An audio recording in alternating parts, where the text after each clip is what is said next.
Hey y'all, Wacky here with another episode of my HermitPack playthrough.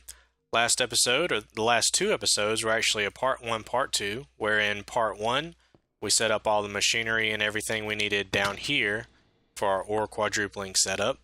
And then in part 2, we went and built the thermal evaporation plant that was sort of the beginning of the supply chain for what we needed to do all that. You'll notice this thing's not on the surface. I went ahead and lowered it down into the ground. You can build this thing anywhere as long as the top solar panels of it and everything have a direct line of sight to the sky. So that's the only limitation on building it. I went ahead and moved it closer so all my piping and everything would be a little bit closer and a little bit faster. And that's all worked out pretty well for me so far. So in this episode, we're going to get sort of prepared to do ore quintupling. We can't do it yet though because we're going to need a steady supply of gunpowder. And we don't have that yet. But I've gone ahead and kind of set everything up here, and we're going to explore several new things, mostly in Applied Energistics too, but we're going to see how it's all done in Mekanism in order to go from cobblestone all the way to gunpowder. And it's actually pretty neat. So what I did to start with here is I set up cobblestone generation. This is probably very familiar to you if you've played modded Minecraft before. This is a transfer node from Extra Utilities 2 with a upgrade mining in it. This is kind of new. It used to be a world interaction upgrade. They've changed it. It's a little more of a procedure to get this upgrade. It's not a simple crafting recipe anymore. So it takes a little more to get it, but it's not too complicated. But you can see this thing is slowly turning out cobblestone, and it's enough to meet my needs. I've got that piping over into one of these crates here. Now, the reason I'm not running this over directly into my AE system is because I don't want to saturate my AE system with cobblestone, right? If I were to pump this straight into the system, then it would just fill and fill and fill with cobblestone and I would run out of room. So I've set up this this neat little setup here with a storage bus, which is what's attached under here. You simply throw a filter in here to show what kind of items are going into and coming out of whatever sort of storage tile or block you have attached to it. And now this is part of my AE system. So all this cobblestone is being stored in this crate, and if I were to drop new cobblestone into the AE system, it would come into this crate, but it's not actually taking up any room on those storage drives over there. So I'm making very liberal use of this for the cobblestone, which will be turned into gravel, which will be turned into flint, which will be turned into gunpowder. I've got all of these set up in these storage crates here. I just have this one up here because on this side here, I didn't want this going through the AE system because now the output of this is limited by the storage capacity of the crate. I'm never going to have more cobblestone than what I can hold here, at least coming in from this side. Now, if I put in cobblestone, directly into a terminal or I generate it somewhere else, then yeah, that's going to get funneled either into here or if this is full, into one of my storage drives. But this is only going to pump into this and it'll stop when that's full. So that's why this is set up like it is. I've got my ME cable running over and I've got it connected up to import and export buses on each of these three machines. And in order, they are a crusher, a purification chamber, and another crusher. So we're going to take in the cobblestone here. So we're going to export from our system cobblestone, and then this guy should start filling up with cobblestone as soon as we set him to take input in from the back and send it out the top. Turn eject on like we always do. This is going to crush into gravel. That's actually going to go, I'll show you this real quick, down here where I've got those three storage crates and I've kind of dumped in what little bit of gravel, flint, and gunpowder I already had. But I've got those set up with storage buses there, already filtered out, and all that good stuff. So that's ready to go.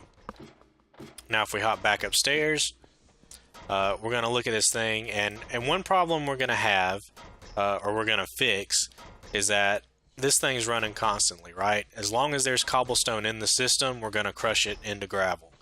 And that may work for you, it may not. I like to have a little bit more control over my systems. So I've gone ahead and crafted a few of these ME level emitters.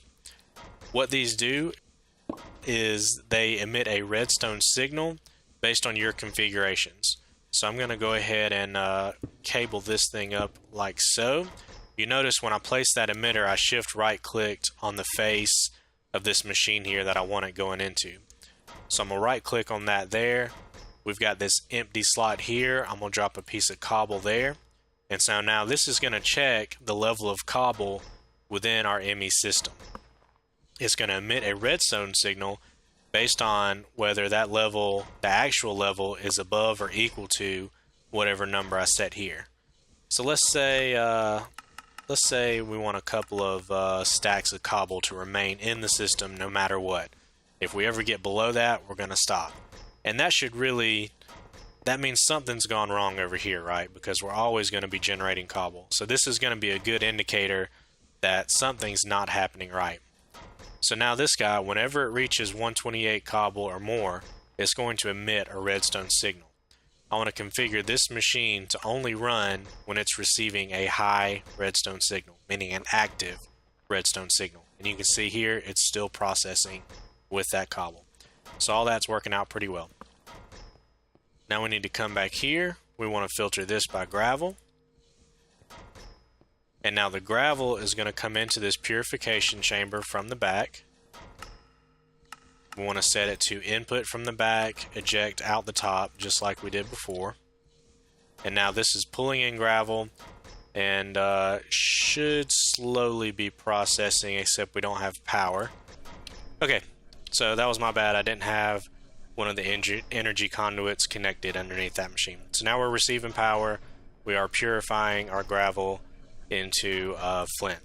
Now we have a level emitter here that I've already placed. We can go ahead and set this, and we can say as long as there's, I don't know, a couple stacks of gravel, then we'll purify that into flint.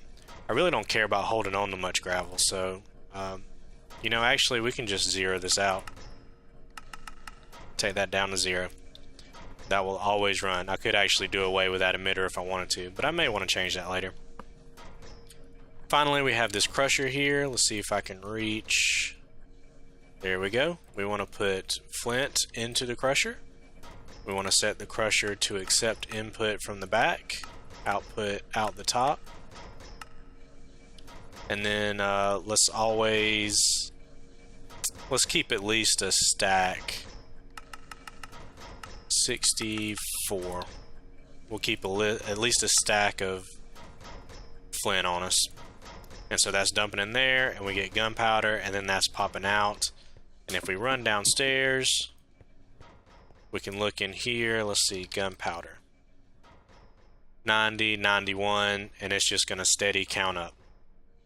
And all of this gunpowder is actually inside of this storage crate here.